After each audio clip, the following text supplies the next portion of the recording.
नमस्कार दोस्तों, स्वागत है आपका द पेज 19 में। आज हम बात करेंगे उड़ीसा के पुरी में होने वाली 2024 की जगन्नाथ रथ यात्रा के बारे में। पर इससे पहले हम लोग जगन्नाथ रथ यात्रा से जुड़ी कुछ धार्मिक पौराणिक मान्यताओं और महत्व के बारे में जान लेते हैं। जगन्नाथ रथ यात्रा से संदर्भ में कई धार्मिक पौराणिक मान्यताएं जुड़ी है।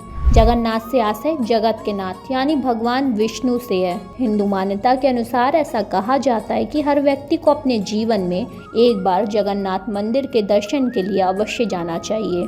भगवान जगन्नाथ की रथ यात्रा में उनके भाई बलभद्र और बहन सुभद्रा भी शामिल होते हैं। रथ यात्रा के दौरान पूरी श्रद्धा और विधि विधान के साथ तीनों की आराधना की जाती है और तीनों के भव्य एवं विशाल रथों को सड़कों पे निकाला जाता है। बलभद्र के रथ को ताल ध्वज कहा जाता है जो यात्रा में सबसे आगे चलता है। वहीं सुभद्रा के रथ को दर्प दलन या पद्म रथ कहा जाता है जो कि मध्य में चलता है, जबकि भगवान जगन्नाथ के रथ को नंदी घोष या गरुण ध्वज कहते हैं जो सबसे अंत में चलता है। इससे जुड़ी एक कथा भी प्रचलित है। एक बार गोपियों ने माता रोहिणी से कान्हा की रास लीला के बारे में जानने का आग्रह किया। उस समय सुभद्रा भी वहां उपस्थित थी। तब महारोहिणी ने सुभद्रा के सामने भगवान श्री कृष्ण की गोपियों के साथ रास लीला करने का बखान करना उचित नहीं समझा, इसलिए उन्होंने सुभद्रा को बाहर भेज दिया और उनसे कहा कि अंदर कोई आ ना पाए, इस बात का ध्यान रखना। इसी दौरान श्री कृष्ण और बलराम सुभद्रा के पास आए और उनके दाएं बाएं खड़े होकर महारोहिणी की बातें सुनने लगे। इस बीच देवऋषि नारद वहां उपस्थित हुए। उन्होंने तीनों भाई और बहनों को एक साथ इस रूप में देख लिया।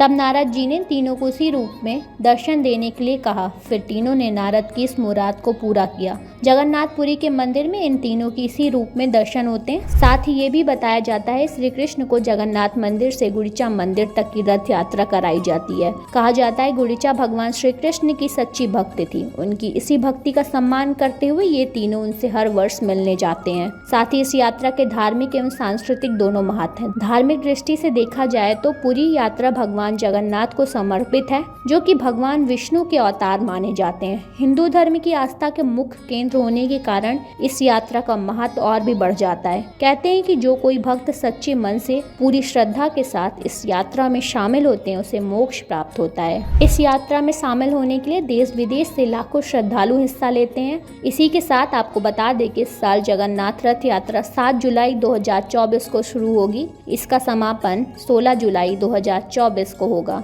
भगवान जगन्नाथ की रथ यात्रा आषाढ़ शुक्ल द्वितीया को जगन्नाथपुरी में आरंभ होती है और इसका समापन 10वीं तिथि को होता है।